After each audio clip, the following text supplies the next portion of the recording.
Nadungog nato ang asoy ni San Mateo sa kinabuhi publiko sa atong Ginoo. Pagkakita ni Jesus sa daghang mga tao, naluoy siya kanila. Kay ang mga tao masulubon o makaluluoy sila daw mga karnero nga walay magbalantay. Nakita ni Jesus ang katauhan. Si Jesus muadto siya sa nagkalain-lain nga mga lugar, makita niya ang kahimtang sa katauhan.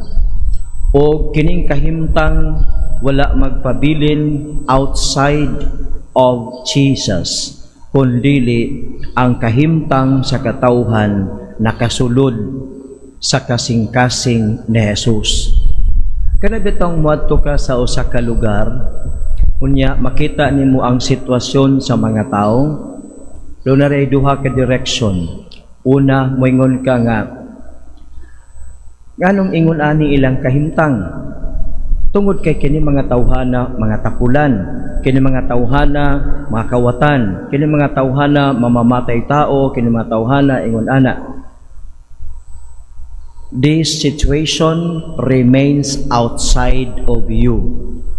When you start blaming the situation of the people without analyzing what is the main cause why they lived like that, the situation remains outside you.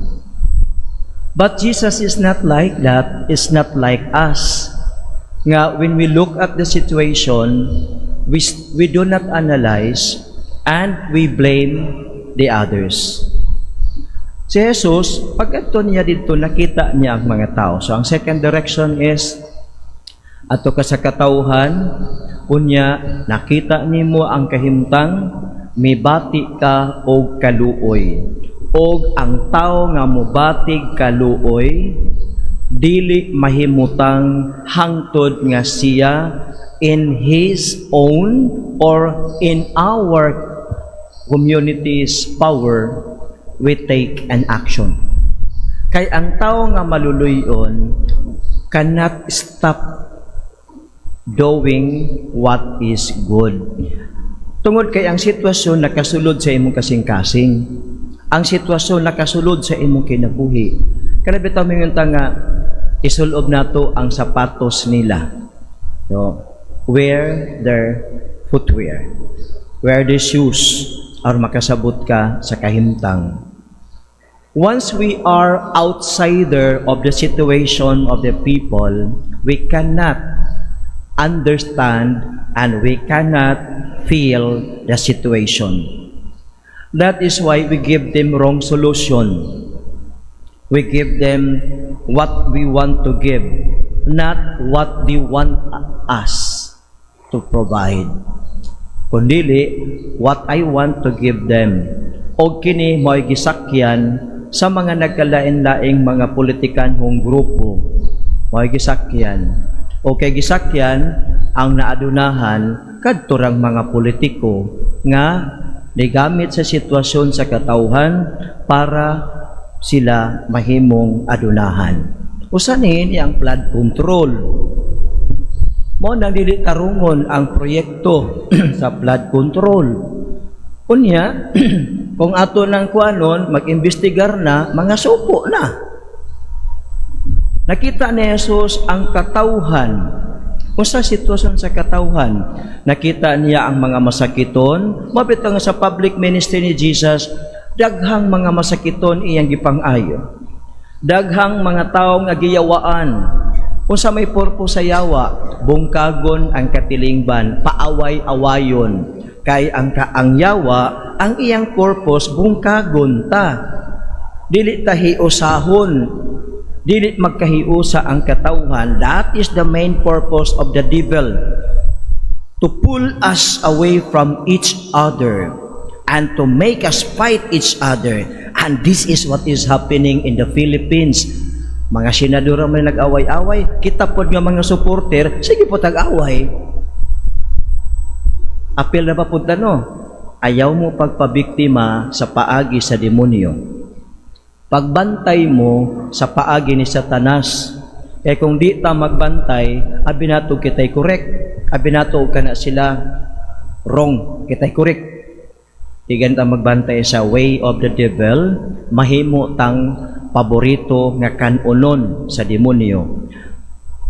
Mo ni ang kahimtang sa katawhan nga nakita ni Jesus, daghang mga naglisod, daghang mga kanang mga nabiktima sa nagkalain-laing mga sitwasyon na ay natural nga calamities, na apoy man-made calamities. Daghay nagantos, daghay masakiton nga karon way ikapalit og tambal. Unya, daghay mga senior citizens nga nakinahanglan og assistance, daghay mga panginahanglan sa kabatanunan, anaa ka ng sitwasyon din na daghan kaayo. Nakita pud na ni Jesus og naluoy siya.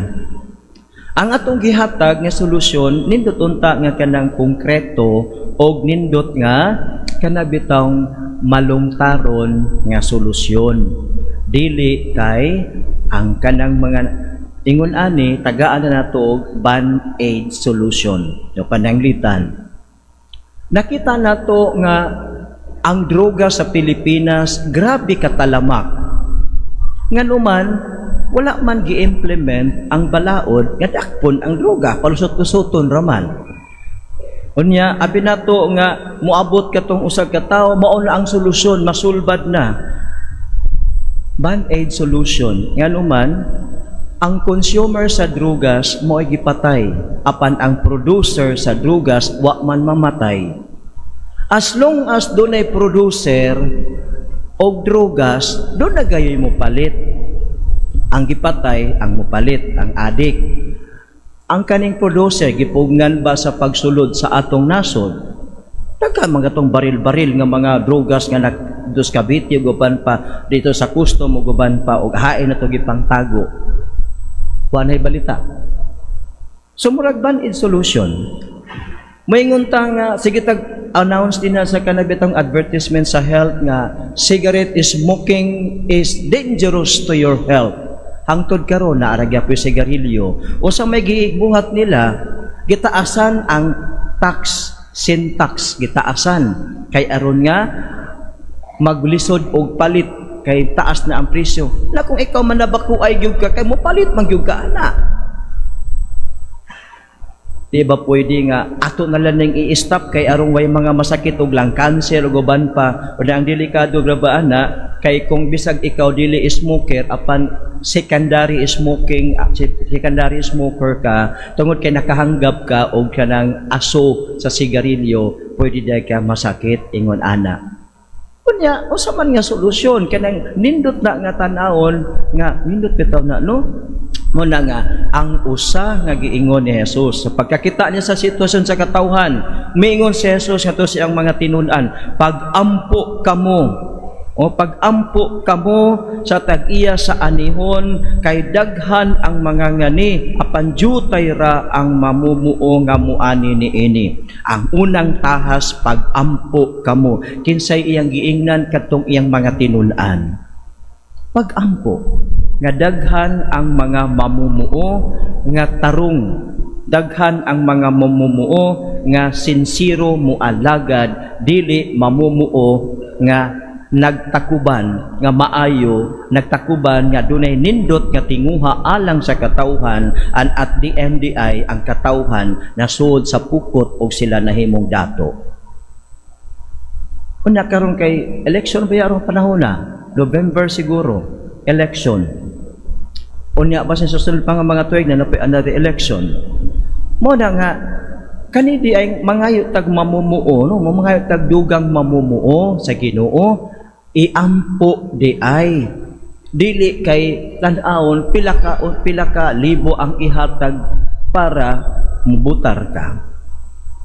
Nindot na kayo nga mamalandong ko tadyan dapita no kay tungod aning atong pagka negosyante mo yung Pilipino negosyante kay ibaligya ang botos pikas, ibaligya pos pikas sa atong pagka-negosyante mao ni nahitabo sa atong nasod. Di ta ka blame anang atong gi pang pili kay kita man po'y root cause kay wa ta makakaton sa angay gayud nga pagabuhaton. Una, ingon says pag-ampo kamo. Sa ato sa simbahan, sige, kulang man ta og mga mamumuo, kulang tag mga pari. Ang usa ka pari is equivalent to 25,000 ka mga tao nga alagaran. Na ay magpasantalana, na ay mangumpisal, na ay magpa-counseling, na ay uban pa nga mga Panginoon, magpa-blessing, magpakasal, magpabunyag, ug uban pa. Ang uban, dili kaayo maatiman tungod sa kadaghan. Unya, sa kanihit sa mga pari, wala kaayo mahatagi og pagtagad. Ingon si Jesus, pag-ampo kamo, nga magpadala og dugang mamumuo ang tag-iya sa anihon aron maatiman ang panginahanglan sa katawhan. Sa ato sa simbahan, imbalance na kay nagkanihit ang mga nisulod sa pagkapari, pagkamadre, pagkabrother tungod kay ang katawhan nga nagkinahanglan og alagad, nagkinahanglan nga alagaran sa mga pari, wa na magampo nga dunay mapari. Mauna nga ninihit ang mga nisulod sa seminaryo, ninihit ang mga pari. Unya, sige ra mog panganak, di ba? Sige panganak kada tuig utong o anak. Paspas kayo inyong pagdaghan, pero ang mga pari ni kunhod, paspas ang pagkunhod. Nga naman, pakanon marinog tuda, pakanon ninog ka ng sweets, pakanon ninog tambuk, pakanon ninog ang sakit sa mga pari, taas kolesterol, sakit sa kasing-kasing, sakit sa kidney, diabetes, ug uban pa. Nga naman, pangkaon na maayon sa pader niya. It affects the health of the priest. Kaya kung di po mo kaong gamay, Father, way lami, na mangluod-luod din. Father, oy, wa mong kaganay sa akong giluto. Na patudahog kaon, nagkasakit na, mapalyado ang trabaho, wa na. So, mo ning mag-ampo ta nga mudaghan ang atong mga mualagad sa katawhan sa Dios. Kining katawhan nga gialagaran sa simbahan, the same people nga gialagaran sa gobyerno, sa mga political officials nga atong gipili. Ang simbahan, mutan-aw siya sa kaayuhan, dili lamang physical, apil spiritual. Ang sa gobyerno, usually mutan-aw sila sa physical nga kaayuhan. Apan ang simbahan, kitan-aw niya physical o spiritual. Mao na nga dunay mga isyu, musulti ang simbahan, mutingog ang simbahan. Mao nga mga kaigsuunan, mag-ampo ta og dugang pang mga mamumuo. Unya, kung sa inyong pamilya na ay gitawag sa pagkapari, ihatag na sa Ginoo, ayaw pagpugong-pugongi. Kaya kung ako nagpapugong-pugong pa ko sa kong nanay, di ko mapari. Wa mo to sila mag-ampo nga mapari ko. Sila magani gababagbabag nga di ko mapari. Pero nipadayon ko. Kay basig mao gyud ang tawag sa Ginoo nako, napari ko hangtod karon napari gihapon ko. Ayaw babagi ang inyong mga anak nga magpari. Kay ang pari inyong gift to the whole church. Unya ang alagaran sa pari dili lang kining atong nasod kundi lakip ang laing nasod. Kay every time the priest celebrates the mass, he celebrates that for all people all over the whole world, not only for you, not only for us, dinhi sa atong katilingban. Kung nay gusto magpari, itukmod, pasudla, itukmod, ihatag na to sa Ginoo. Ayaw pagpugong-pugongi. Wala tay angay. Wa tay angay nga atong kanabitong did-an tungod kay atong gihikawan ang Ginoo ni ana. Kung gipangayo sa Ginoo kanang imong anak, kanang imong apo, ihatag na. Kay iyan ang ipangayo for a purpose. Aron mangani sa anihon sa Ginoo. So, anha, ayaw pagpugong-pugong suporta rin. Ingna nga, kung asa ka masaya, kung saan ka masaya dong, susuportahan kita. Hindi kay dong, ayaw diha, kay wise will do. At turakas politiko kay dakong kwarta. Gabaan ba yatas Ginoo ana no? Mao ni karon nga mana mo simbahan magpasantalan karon ra bagayo dayon. Unya pa magkana ra schedules pare. Nga na nakalapit na ng schedule pila ka adlaw na ana nakabutang na diha unya mo kadto kay maghilak-hilak kay mamatay na nara ba poy uban nga man sa opisina kay magpasantala na nga di na mo ginaka na panagsanal na mo ginhawa di kisa medical ba ana o sige ato na pag-abot dito may pagka-istorya Masih pag istorya pas pare una mingon nga di na mo ginhawa di kani po mga tag-opisa kurat-kuratan na nga pader di na ko na mo ka na panagsa na lang mamilok pader kana mo di na mo kaon pader di dali to agato dito maayo pa manintaw pwede man ni ma-schedule ma-plaster bitaw no na taghay dili matubag tungod kay pipila ra magpud ka buok pare bisa tungod sa kadaghan sa mga tao pero kung nag-ampo papud mo nagkaada-adaw mo nag-ampo nga naay mapari daghan gyud unta na ang mapari apan karon kay nakalimot na ta sa pag-ampo tagsa na ni mapari o naog na pay gusto mapari ipabagan pa sa nanay ayo pagpari dong kay gwapo ra ba ka dong di ko makakitag apo nimo nya ang uban kay moingon mo pod sagdila na mari sag paparian lang gud na sus aka nang apo anha na gud pagapari na mo bitaw nga way klaro ni atong uban pod tungod kay mo ni atong tan-aw nato ba nga it is our sacred duty to pray for more vocations kung walay bukasyon sa inyong pamilya unsa man yung buhaton support those in formation houses support our seminarians praying moral inspiration and material needs nila. Mo na nga, usama na kung sa uwa magigitawag sa amo pader. Bisag way gitawag sa inyo, you can still support those people nga gi-offer para sa Ginoo. Unya karon kining mga apostolis ni Jesus iyang gitawag. Dali dol ka mo diri. Unya gi-empower sila ni Jesus og gitagaan og gahom. Unsa man nga gahom? Pagpalagpot sa mga demonyo, pag-ayos mga masakiton, pagsangyaw sa maayong balita, pagsulti sa katawhan nga hapit na maghari ang Dios. Pangitaon katong mga nangawala, dili pamatyon. Mabitaw na problema kanito nga ang simbahan musultig yun. Kay ang mga nawa sa katilingban, ang mga nasalag, ang nakabuhat og sala, pamatyon.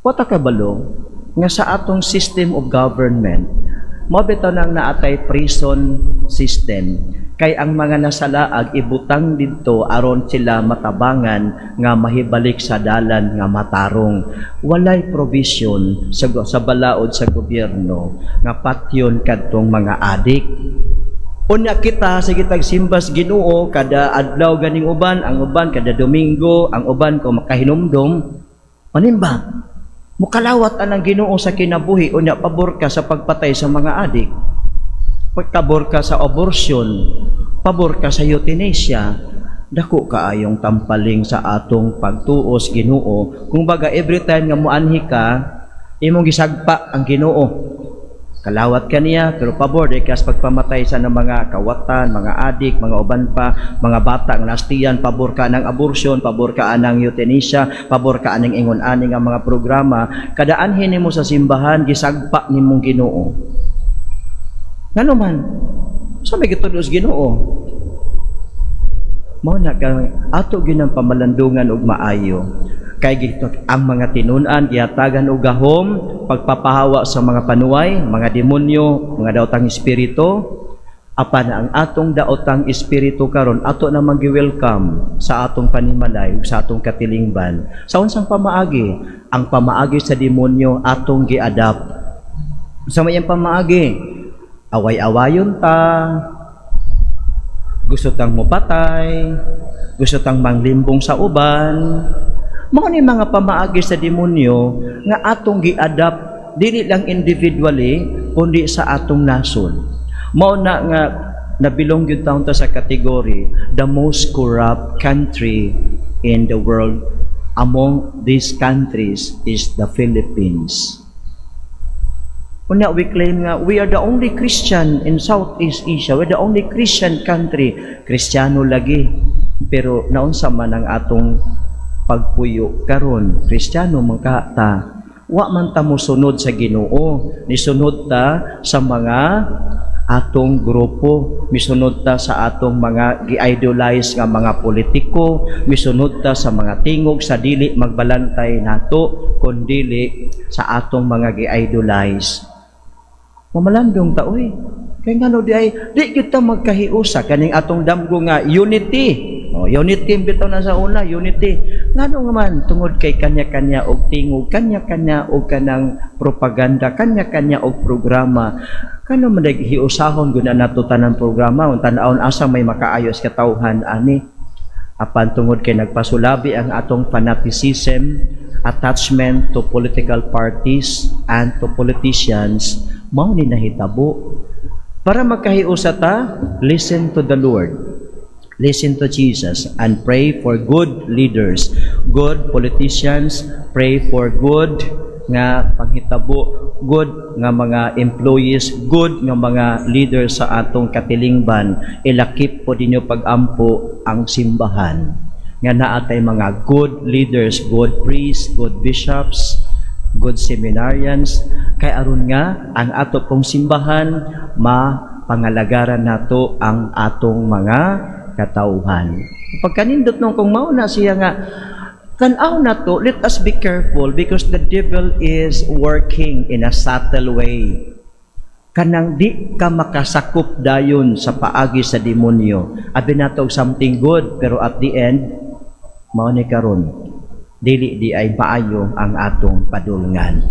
Usa magampo gyud ta para sa atong nasod, magampo gyud ta para ani atong mga leaders karon nga mo man gisugo sa Ginoo, katawhan nakita niya daghang panginahanglan naluoy si Jesus og miingon siya sa mga tinun-an, pag-ampo kamo sa tag-iya sa anihon nga magpadala sa og dugang mga mangangani, mga mamumuo sa pag-ani sa anihon sa Ginoo.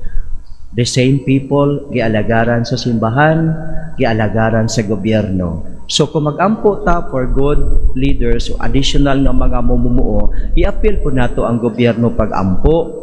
Mo na nga ang atong misa, kada pangamuyo sa katilingban bitaw, appeal man natong gobyerno, appeal nato ang mga leaders sa atong nasod, nga mamahimo silang mga buutan pod, mamahimo silang matinud-anon sa ilang mga panumpa sa atong nasod o sa atong katilingban.